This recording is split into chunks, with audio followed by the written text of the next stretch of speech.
আমাৰ খাদ্য তালিকাত মাংসৰ সংযোজন আদিম যুগৰ পৰা। সেয়ে বৰ্তমান আমাৰ দেহত প্ৰয়োজনীয় প্ৰাণীজাত প্ৰটিন যোগান ধৰাৰ ক্ষেত্ৰত মাংসই প্ৰথম স্থান অধিকাৰ কৰিছে। আমাৰ ৰাজ্যখনত সৰ্বমুঠ জনসংখ্যাৰ প্ৰায় 90% লোকে খাদ্য তালিকাত মাংস অন্তৰ্ভুক্ত কৰিছে। ফলত আমাৰ দেশত মাংস উদ্যোগ তথা ব্যৱসায়ৰ প্ৰচুৰ সম্ভাৱনীয়তাই দেখা দিছে। এনে সম্ভাৱনীয়তাৰ বাবেই কিছুমান অসাধু মাংস ব্যৱসায়ীয়ে চলাই গৈছে মাংসৰ ৰঙমীয়া ব্যৱসায়। আজিৰ এই ভিডিঅ'টোৰ জৰিয়তে কেনেকৈ খাদ্য উপযোগী মাংস চিনাক্ত কৰি অসাধু মাংস ব্যৱসায়ীৰ পৰা হাত সাৰিব পাৰি তাৰেই থুলমূল আলোচনা কৰাৰ প্ৰয়াস কৰিছোঁ। ভিডিঅ'টো চাওকচোন, নিশ্চয় উপকৃত হ'ব। মাংস ব্যৱসায়ীয়ে হাঁহ, কুকুৰা, পাৰ আপোনাৰ চকুৰ সন্মুখতে মতা মাইকী চিনাক্ত কৰি কুটি বাছি দিব। এই ক্ষেত্ৰত সাধাৰণতে কম ঠগ খোৱা দেখা পোৱা যায়। কিন্তু ছাগলী, ভেড়া, গাহৰি, মহ, গৰু, কম বয়সীয়া জন্তু, বয়সীয়াল জন্তুৰ ক্ষেত্ৰত কি কৰিম? যদিহে মাংসৰ সাধাৰণ লক্ষণ আৰু বৰণসমূহ আপোনাৰ জ্ঞাত, তেন্তে সম্ভাৱ্য বিপদৰ পৰা ৰক্ষা পোৱাটো খাটাং। মাংস খাই ভাল পোৱা লোকে জনা উচিত যে ছাগলী আৰু ভেড়াৰ মাংসৰ ৰং পাতল ৰঙা, অতি দৃঢ় আৰু চৰ্বিৰ ৰং শুদ্ধ বগা।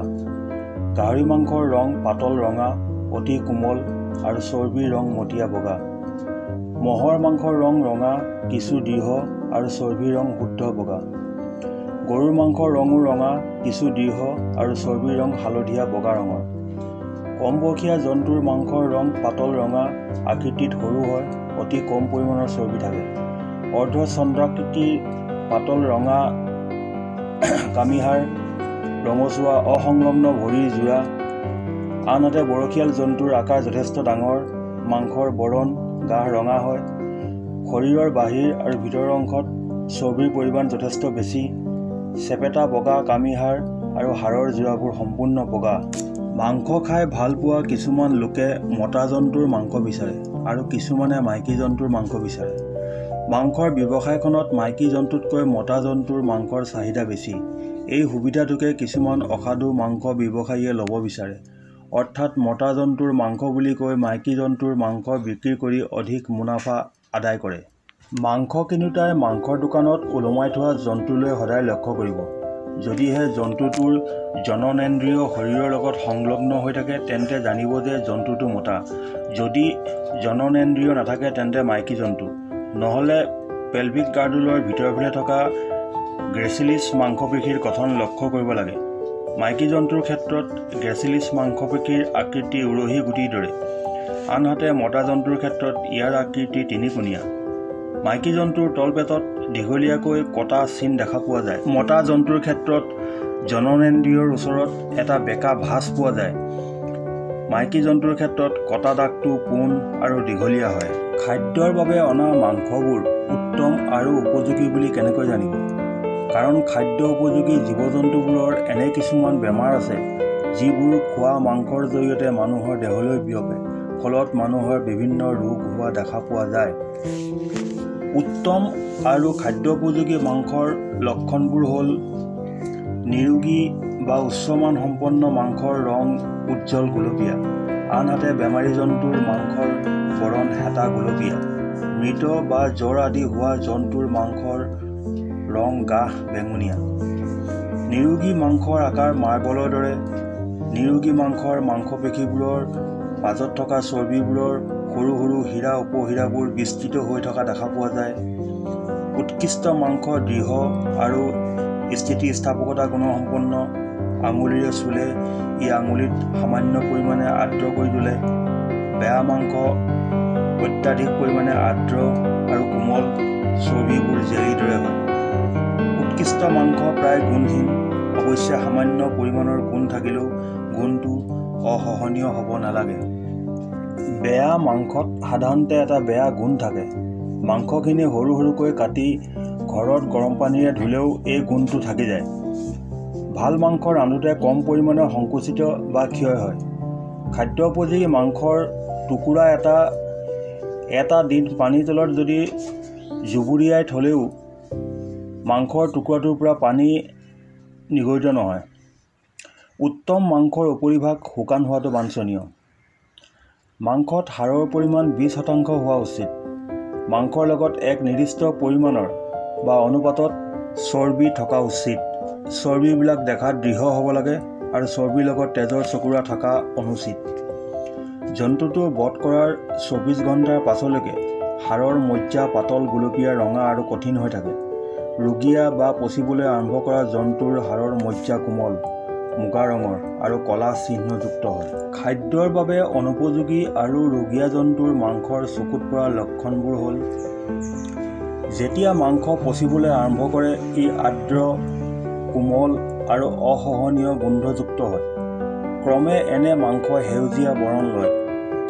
মাংসপেশীবোৰ কোমল হৈ পৰে আৰু টানি দিলে সহজে ছিঙি যায়। ৰোগীয়া জন্তুৰ মাংসত প্ৰায় এটা অসহনীয় গোন্ধ পোৱা যায়। আপোনাৰ যদি সন্দেহ উপজে তেন্তে এখন পৰিষ্কাৰ দীঘলীয়া ছুৰীৰ আগটো মাংসৰ ভিতৰৰ অংশলৈ সুমুৱাই দি উলিয়াই আনি গোন্ধটো পৰীক্ষা কৰি চাব পাৰে। অপ্ৰীতিকৰ আৰু অসহনীয় গোন্ধে মাংসৰ পচন ক্ৰিয়া আৰম্ভ হোৱাটোকে বুজায়। ইয়াৰ উপৰিও জোঙা ছুৰীখন বেয়া মাংসৰ ভিতৰলৈ সুমুৱাই দিলে ই অতি সহজে সোমাই যায়, অথবা কিছু কঠিন যেন অনুভৱ হ'ব, অথবা মাংস টুকুৰাৰ কোনোবা অংশত ছুৰীখন অতি সহজে সোমাই গৈ কোনোবাখিনিত আকৌ টান টান যেন অনুভৱ হ'ব। আনহাতে ভাল মাংসৰ ক্ষেত্ৰত ছুৰীখন বল প্ৰয়োগ কৰিলেহে স্বাভাৱিকভাৱে মাংসৰ ভিতৰলৈ সোমাই যায়। জীৱ-জন্তুৰ শৰীৰটোৰ বাহিৰেও ভিতৰুৱা কিছুমান অংগ মানুহৰ খাদ্যৰ বাবে উপযোগী। মাংস কিনোতে এই অংশবোৰ ভালদৰে পৰীক্ষা কৰিহে কিনিব, নহ'লে অসাধু মাংস ব্যৱসায়ীৰ ওচৰত ঠগ খাব পাৰে। সাধাৰণতে জন্তুৰ যকৃত বা লিভাৰ সুস্বাদু আৰু যকৃতৰ চাহিদাও বেছি। কিন্তু মন কৰিবলগীয়া বিষয় হ'ল যে যকৃতৰ জৰিয়তে কিছুমান বেমাৰ জন্তুৰ পৰা মানুহৰ দেহলৈ বিয়পে। নিৰোগী জন্তুৰ যকৃত গাঢ় মুগা ৰঙৰ আৰু টান হয়, লগতে কিছু পৰিমাণে পাতল। যকৃতত চেপেটা পেলু থাকে। যকৃত সংগ্ৰহ কৰোঁতে ভালদৰে পিটিকি মোহাৰি চাব। পাৰিলে যকৃতৰ মাজেৰে কাটিও চাব পাৰে। কাটি দিয়াৰ পাছত টিপি দিলে চেপেটা পেলু ওলাই আহে। পানীজোলা, পুজ আদি থকা যকৃত খাদ্যৰ বাবে অনুপযোগী। খাদ্য অনুপযোগী যকৃতৰ কাষবোৰ ঘূৰণীয়া আৰু ডাঠ হয়। বৃক্ক বা কিডনিও খাদ্যৰ বাবে উপযোগী। বৃক্ক এটা গোটা অংগ আৰু ইয়াৰ উপৰিভাগ বহুতো ভাগত বিভক্ত। বৃক্ক মুগা বৰণীয়া। গৰুৰ বৃক্কটো চৰ্বিৰ মাজত নিমজ্জিত হৈ থাকে। ভেড়া আৰু ছাগলীৰ বৃক্ক উৰহী গুটিৰ আকৃতিৰ। বৃক্কৰ মাজত পাথৰ ওলালে পাথৰ আঁতৰাই খাদ্যৰ বাবে উপযোগী কৰি তুলিব পাৰি। সুস্থ জন্তুৰ হৃৎপিণ্ড বা হাৰ্টৰ উপৰিভাগ মিহি, সমান আৰু বেঙুনীয়া ৰঙা ৰঙৰ। হৃৎপিণ্ডৰ ৰঙৰ পৰিৱৰ্তন দেখা পালে বা কোনো ৰঙৰ দাগ দেখিলে তেনে হৃৎপিণ্ড খাদ্যৰ বাবে অনুপযুক্ত। জন্তুৰ প্লীহাও খাদ্যৰ বাবে উপযোগী। প্লীহাৰ ৰং বেঙুনীয়া নীলা। প্লীহাৰ আকাৰ, বৰণ আৰু দৃঢ়তা স্বাভাৱিক হ'ব লাগে। উখহি পৰা প্লীহা অতি মাৰাত্মক বেমাৰৰ কাৰণ হ'ব পাৰে। উখহি পৰা প্লীহাৰ বাবে গোটেই জন্তুটোৰ মাংসই খাদ্যৰ বাবে অনুপযুক্ত হৈ পৰে। এতিয়া কথা হ'ল, বিভিন্ন জন্তুৰ মাংস চিনাক্ত কৰিব পাৰিলে মাংস কিনোতে ঠগ খোৱাৰ পৰা ৰক্ষা পৰে। কেতিয়াও বাটে পথে অস্বাস্থ্যকৰ পৰিৱেশৰ মাজত বিক্ৰী কৰা মাংস নিকিনিব। বাটে পথে বিক্ৰী কৰা কচাই বা মাংস ব্যৱসায়ীসকলে সাধাৰণতে আমাৰ গ্ৰাহকসকলক বিভিন্ন প্ৰকাৰে প্ৰতাৰিত কৰি আহিছে। গতিকে মাংস সদায় পৌৰ নিগমৰ দ্বাৰা স্বীকৃতিপ্ৰাপ্ত বিজ্ঞানসন্মত কচাইখানা বা মাংসৰ দোকানৰ পৰাহে কিনিব।